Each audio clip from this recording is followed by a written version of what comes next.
السلام عليكم ورحمة الله وبركاته.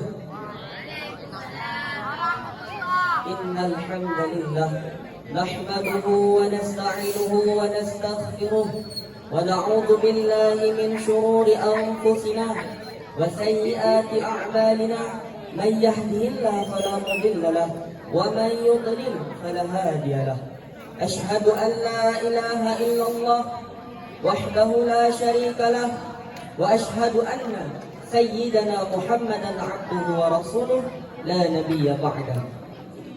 فقال الله تعالى في القرآن الكريم: بسم الله الرحمن الرحيم.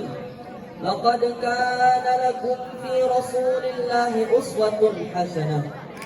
فقال النبي صلى الله عليه وسلم في الحديث: إنما بعثت لأتمم مكارم الأخلاق.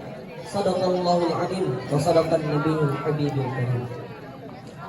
Puji beserta syukur marilah sama-sama kita panjatkan atas kehadirat Allah Subhanahu wa taala, yang mana oleh Allah pada saat ini masih memberikan kepada kita yaitu taufik dan hidayahnya, yang mana oleh Allah pada saat ini masih memberikan kepada kita yaitu kesempatan, kesehatan, yang mana dengan berkat nikmat Allah tersebut masih dapat kita berkumpul pada malam yang sangat mulia ini.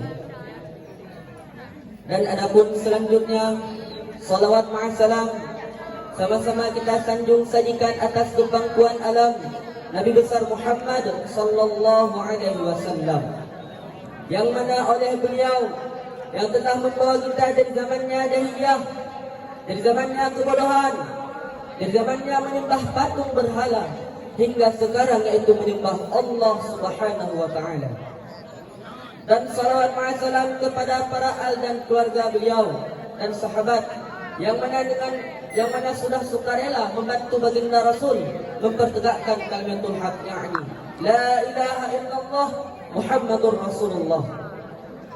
Dan salawat ma'asalam kepada para tabi'in, ulama mutaqaddimin, ulama mutaakhirin, serta ulama yang muhtabar, yaitu sebagai suratul munirah bagi kita umat baginda Rasul Nabi Muhammad sallallahu alaihi wasallam. Dan tak lupa pula ta'zim wa takrim setinggi-tingginya kepada al-mukarram ayahanda rohani kita bersama yaitu abadi ma'a keluarga. Dan ta'zim wa takrim kepada seluruh dewan guru yang mengajar hidayah Anwarul Munawwarah, terkhusus yaitu kepada Dewan Hakim yang kami muliakan, dan penghormatan saya istimewa kepada seluruh hadirin wal hadirat yang dimuliakan oleh Allah Subhanahu wa taala. Ma'asyiral muslimin rahimakumullah. Allah menciptakan manusia ini dengan bermacam-macam ragam. Ada yang manusia diciptakan oleh Allah banyak ilmu agamanya, ada pula manusia yang kaya dengan ilmu dunianya, dan ada pula manusia yang jabatannya berada pada posisi yang tinggi, dan ada pula manusia yang ekonominya sulit. Namun apabila manusia tersebut tidak memiliki akhlakul karimah, maka derajatnya tidak lebih tinggi daripada orang yang rendah, baik di hadapan manusia, lebih-lebih lagi di hadapan Allah Subhanahu wa taala. Dan yang mana Nabi ketika beliau menjadi Rasul, ketika beliau pertama kali diangkat menjadi Rasul, beliau pernah bersabda.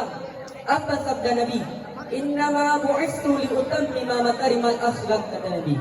Diutus akan aku ke muka bumi ini hanyalah untuk memperbaiki akhlak manusia, hanya untuk menyempurnakan akhlak, kata Nabi. Prioritas dan risalah-risalah yang dibawa oleh Rasul hanyalah untuk memperbaiki akhlak manusia. Akhlak manusia perlu diperbaiki. Mengapa? Dikarenakan akhlak manusia ini tidak sama.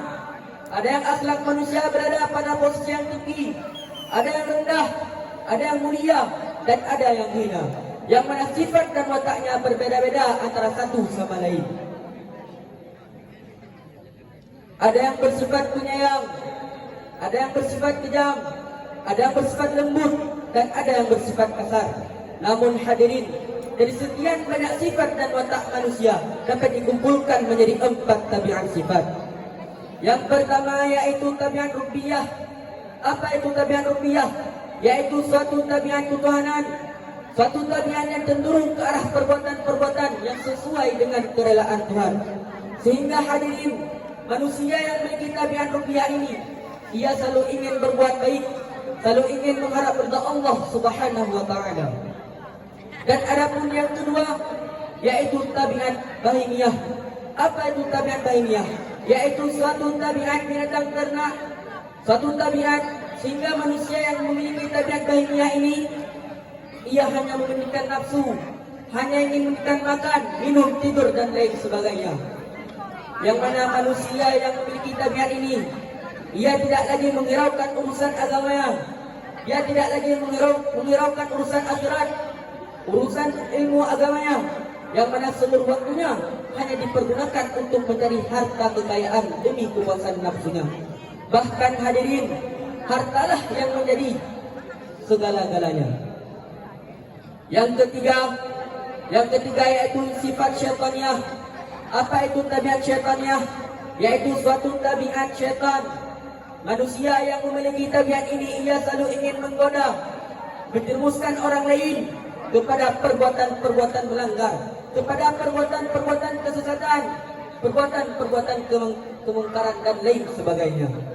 Yang keempat yaitu tabiat subaiyah, yaitu suatu tabiat binatang buas.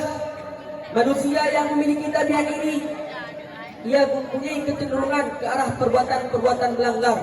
Manusia yang memiliki tabiat ini, ia hanya ingin menggoda, menjerumuskan orang lain, mengambil hak orang lain, menzalimi dan menyakiti orang lain. Dan adapun hadirin yang dimuliakan oleh Allah, akhlakul karimah berperan sebagai solusi kebijakan panglima agama Islam, agama yang terkenal dengan akhlak mulianya. Sebagai bukti sudah tercantum dalam Al-Quran, surah Al-Ahzab ayat 21. Bismillahirrahmanirrahim. Laqad kana lakum fi Rasulillahi uswatun hasanah. Telah ada pada diri Rasulullah itu suri tauladan yang baik bagi kamu. Dalam ayat ini Allah memberitahu kepada kita umat Islam, kepada kita manusia, yang mana bahwa akhlak baginda Rasul ini sangatlah mulia, sangatlah karimah, dan memerintahkan kita agar meniru tingkah laku pemuda padang Sahara tersebut. Jikalau pemimpin di dalam dunia ini memiliki akhlak laksana akhlak baginda Rasul, maka insya Allah rakyat akan bahagia dan pintar. Dan jikalau hakim yang menghakimi dengan akhlak mulianya, maka insya Allah tidak ada kericuhan dalam persidangan. Dan jikalau hadirin manusia menyelesaikan permasalahannya itu dengan beradab, dengan akhlakul karimah masing-masing, maka insya Allah tidak ada bentrok warga dan tawuran.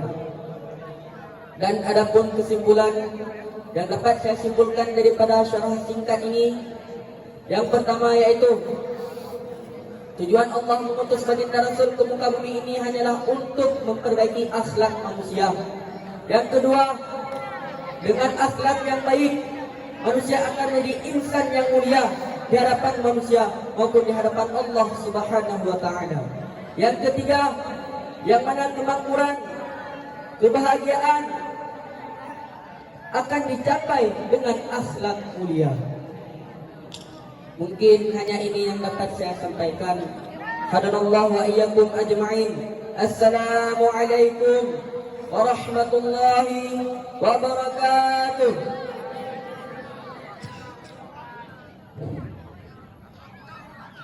Dewan Hakim yang bijaksana, peserta yang barusan tampil di atas pentas seimbara adalah pemegang nomor undian 212 yang bernama Tunku Muhammad Ikram, yang berasal dari Kuala Lumpur untuk